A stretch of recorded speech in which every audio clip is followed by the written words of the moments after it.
Esselamu Aleyküm ve Rahmetullahi ve Berekatühü. Kıymetli hazırın, hepinizi saygıyla selamlıyorum. Bu vesileyle Adnan Tanrıverdi hocamı ve Sabahattin Zaim hocamı rahmetle, minnetle anmak istiyorum. Kendilerine Rabbim rahmetiyle muamele etsin. Dünyaya şöyle baktığımız zaman son zamanlarda hepimiz hayretle bir şey izliyoruz. ABD'nin bir dış politika değişikliği, Trump'a özgü, gerçi birinci dönemiyle çok fazla farklılık yok ama daha bir özgüvenli, sistemi de sanki arkasına almış gibi, yani Amerikan sistemi de, derin devleti de Trump'ın politikasını benimsemiş, bir anlamda bu bir işbirliği şeklinde yürüyormuş izlenimi var bende. Çünkü ben Trump'ın seçim dönemi ve o maceralı döneme bakıldığı zaman yani bir yılın mahkeme süreci devam ediyordu biliyorsunuz. Yani taciz davaları, vergi kaçakçılığı, işte darbe girişimi gibi ve bunların hiçbirini aklamış değildi. Anayasa Mahkemesi, Yüksek Mahkeme bir anda bunları durdurdu, askıya aldı ve önünü açtı. Yani aday olmasının önünde bir engel olmadığını açıkladı.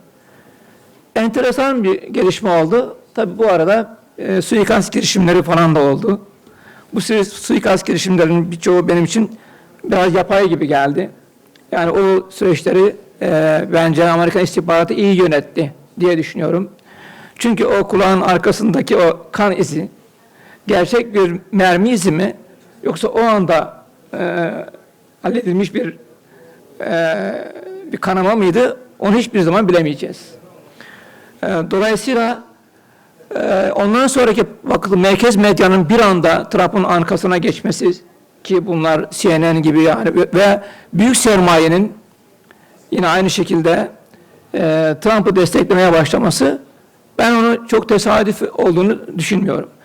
Ayrıca yani Amerikan dış politikası çalışan birisi olarak da Amerikan seçim sistemini son zamanlarda izlediğimiz zaman, yani işte 2000'li yıllarda 2000'de Bush'un seçilmesi Florida eyaletine odaklanmıştı. Tabii Amerikan seçim sisteminde bir eyalette bir oy bile fazla alsa başkan, yani o 20 delege bir taraftan bir tarafa kayıyor ve başkanlık birinden diğerine geçiverebiliyor. Dolayısıyla defalarca seçildi ve Bush'un vali de o zaman Başkan Bush'un kardeşiydi. Dolayısıyla Bush'un seçimi gerçekleşti. Yani o zamandan sonraki süreye baktığımızda işte 2016 Trump'ın seçim döneminde şaibe iddiası 4 yıl boyunca devam etti. Rusya'nın müdahalesi. Değil mi? Yani Amerikan sistemi kendi içinde bunu beyan etti. Yani seçimin şaibeli olduğunu, yani Rusya'nın müdahalesiyle seçimin kazanıldığını ve bu süreç sonlanmadı tam olarak. Dolayısıyla 2020 seçimleri de, yani 2024 seçimleri de ki yani Amerika'da uzaktan oy verme sistemi ve aynı zamanda mektupla oy verme sistemi gibi süreçlerde seçimin manipülasyonuna açık süreçlerdir. Neyse bu bir tarafı, ama ABD'nin son zamanlarda Trump'la beraber, ki Cumhuriyetçi başkanlar her zaman Demokrat başkanlardan farklı bir politika izlerler. Bu da oy aldıkları kesimle alakalı. Çünkü Cumhuriyetçi adaylar daha çok üst sermayeden, büyük lobilerden, silah şirketlerinden, işte petrol ve enerji sektöründen oy alırlar. Ama Demokratlar daha çok azınlıklardan, tüm azınlıklardan, aklınıza gelen tüm azınlıklardan, farklı kimliklerden ve orta alt kesimden oy alır. Dolayısıyla başkan, yani Cumhuriyetçilerin dış politikası, ekonomi politikası benzerdir. İyiye kötü. Reagan'a baktığınız zaman, daha öncesine gittiğiniz zaman aslında belli ölçüde benzer. Yani daha muhafazakar dediğimiz korumacı dış ticaret politikalarına odaklanırlar. İçeride de aynı şey, mesela seçim esnasında kürtaj meselesi falan gündeme gelir. Yani beyaz Amerikalıların ve desteğini almak adına onların görüşleri çerçevesinde bir politika yapmaları gerekiyor zaten. Dolayısıyla bu hem iç politikadaki uygulamalara hem dış politika uygulamalarına yansıyor. Yani Amerikan sermayesinin önünü açan, onları koruyan, içeride rekabetten koruyan, dışarıda onların önünü açan politikalar izler Amerika'da Cumhuriyetçi başkanlar. Bunlara ilave olarak tabii Trump kendi yeteneklerini ve kendi özelliklerini de ilave etti. Ve ABD zaten İkinci Dünya Savaşı'ndan sonra kurulmuş olan sistem Amerika'ya avantaj sağlayan bir sistemdi. Yani şöyle ekonomik ve askeri açıdan söylüyorum. Ekonomik sistem ve askeri güvenlik sistemi. Çünkü yani işte zaten bu sistemi Dünya Bankası, IMF, Dünya Ticaret Örgütü gibi bütün bu kurumlarıyla liberal dış ticaret politikasını hayata geçirmek ve bunun en büyük avantaj sağlayacak birinci derecede ABD'ydi ve ondan sonra gelen diğer büyük gelişmiş ülkelerdi. Dolayısıyla onların daha avantajlı kılacak ki biliyorsunuz zaten bu önemli bir özelliği de doları temel rezerv ve ödeme aracı haline getirmesi ve dünyanın tüm ülkeleri tek bir para birimini kullanacaklardı. Hem rezerv para olarak hem de ödeme aracı olarak dolar. Bu ona zaten açık bir üstünlük sağlıyordu. Ödemeler sistemi SWIFT dediğimiz zaten dolarla yapılan bir sistem. Dolayısıyla tüm bunlar ama bunu ABD yani 2000'li yıllara kadar kullanmadı tam olarak. Yani bir anlamda birinci Trump döneminde bu kullanılmaya başladı ve daha sonra devam etti. ABD bu mali ekonomik üstünlüğünü dış politika aracı haline dönüştürmeye başladı.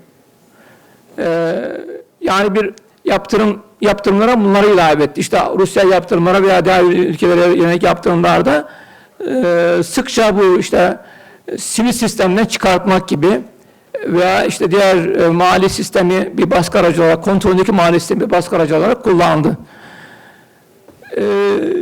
Trump bunun yanı sıra liberal dış ticaret politikalarından vazgeçti. Yani Amerika Birleşik Devletleri kendi kurduğu sistemin farklı bir şey izlemeye başladı. Yani korumacı dış politikaya, koruma dış ticaret politikalarına yöneldi.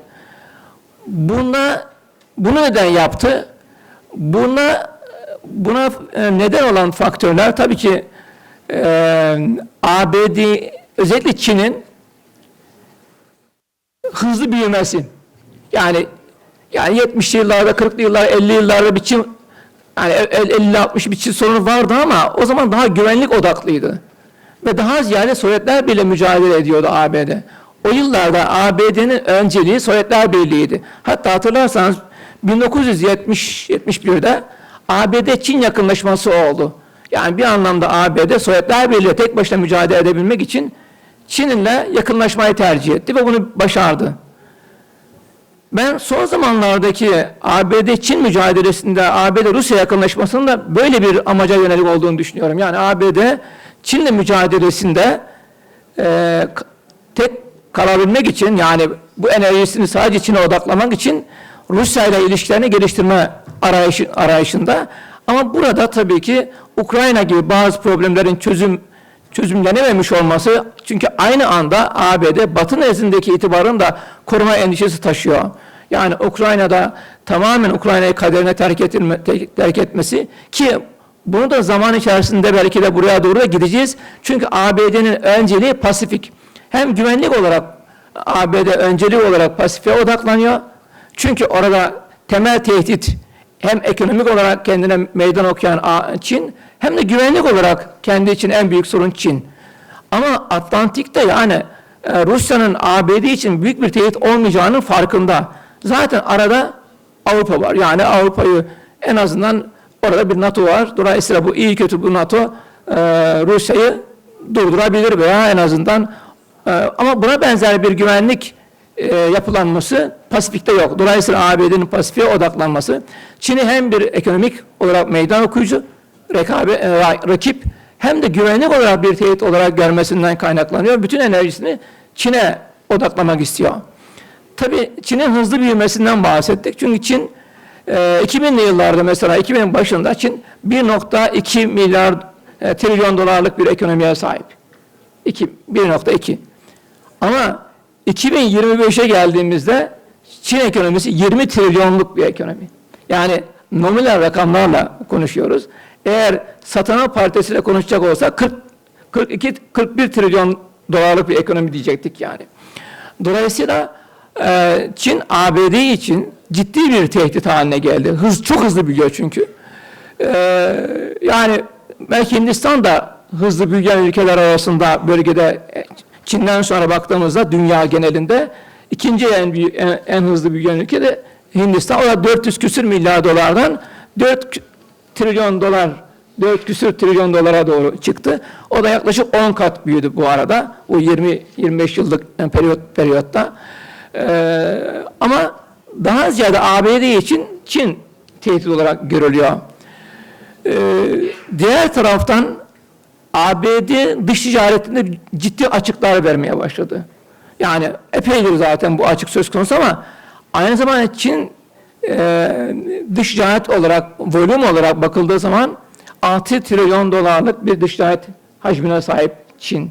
ABD 5 trilyon dolara. Ki ABD dünyanın ekonomik olarak patronu olmasına rağmen dış ticarette böyle bir dezavantajı var. Çin dünya ticaretine 1 trilyon dolar fazla verirken ABD tam tersine 1 trilyon dolar açık veriyor. En büyük açığı da Çin'e karşı veriyor. 270 ya da işte 280 milyar dolar, bu değişen rakamlar çünkü sık sık değişiyor. Yani şimdi baksanız belki istatistikler çünkü 2023'e sonunu gösteriyor arkadaş. Yani 2024 bitiminde yayınlanıyor bu rakamlar. 2023 sonunu gösteriyor ama 2025'te 2024 sonunu göreceğiz. Yani dolayısıyla bu dış ticaret açığı onca çabaya rağmen Çin'e karşı da azalmıyor. İkinci en büyük açığı AB'ye karşı veriyor. O da 230-35 milyar dolar civarında. Üçüncü en büyük açığı da Meksika'ya karşı veriyor.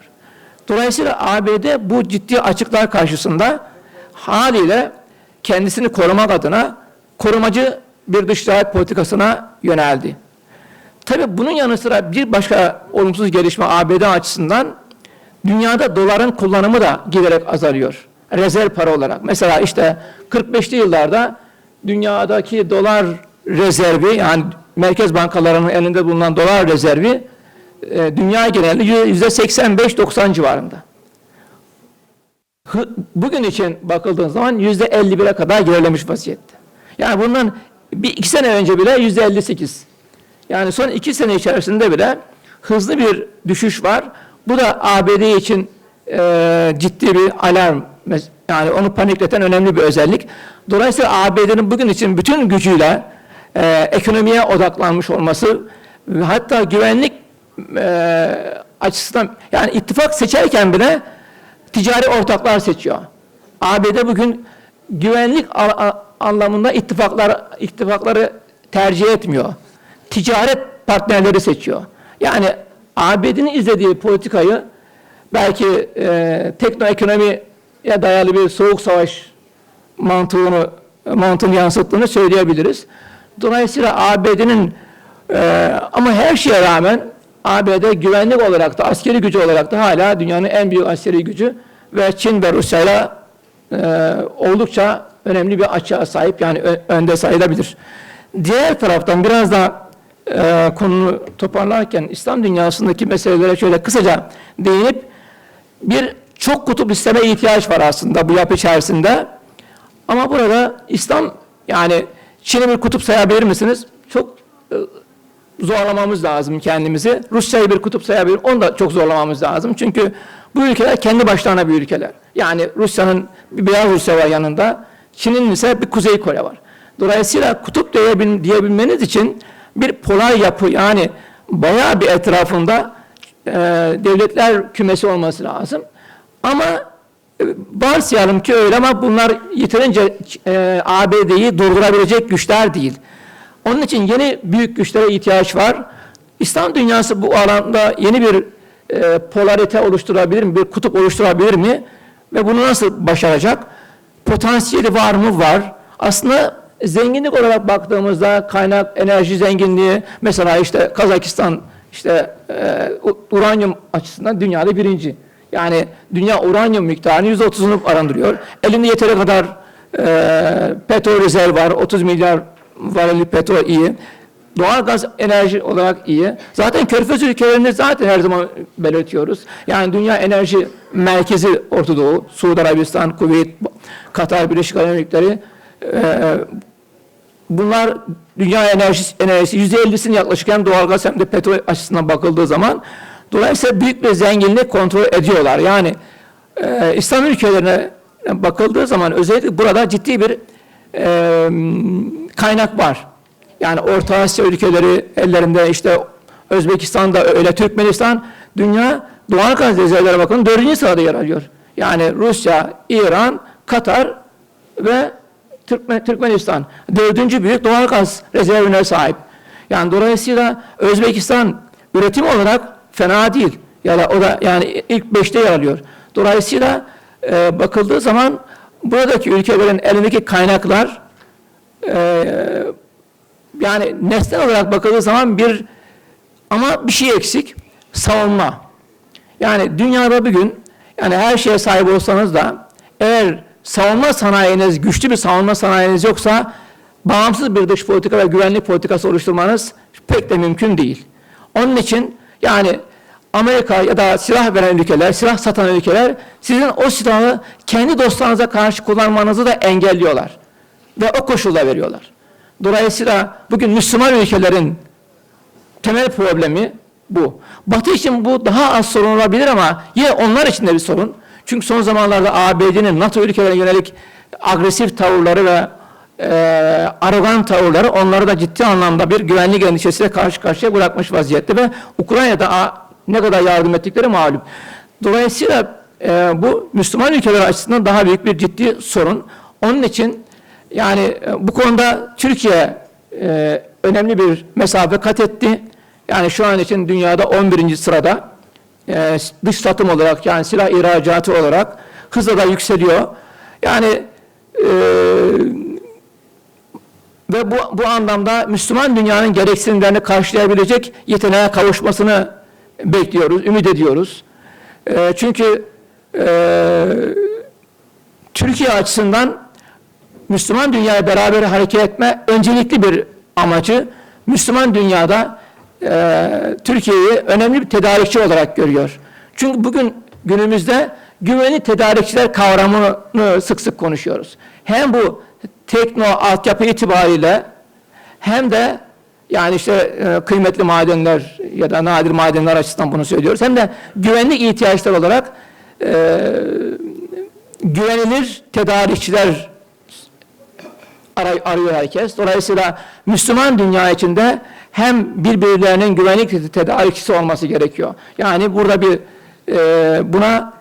buna yönelik baktığımızda aslında hem iç kırılganlıklarımız var, kendi iç sorunlarımız, kendi aralarımızdaki sorunlarımız ve endişelerimiz var ki bunu eğer çözebilirsek bu da iletişimin artırılmasıyla, yani diplomasinin artırılmasıyla mümkün. Daha fazla konuşarak, daha fazla bir araya gelerek birbirine ilgili kuşkularımızı ortadan kaldırabiliriz veya en aza indirebiliriz. Son zamanlarda mesela Türkiye-Mısır ilişkilerinin gelişmesini ben olumlu görüyorum. Çünkü bölgede Mısır'ın ihtiyacı olan Türkiye'dir. Türkiye'nin ihtiyacı olan da Mısır'dır çünkü. Dolayısıyla Orta Doğu'daki ön yargıların ortadan kalkması halinde bu dayanışmanın daha ileri bir aşamaya gideceğini, yani ümitli olmamız gerektiren bir faktör de bu. Temenni ederiz bu yolda olumlu gelişmeler yaşamaya devam ederiz. Teşekkür ederim hepinize.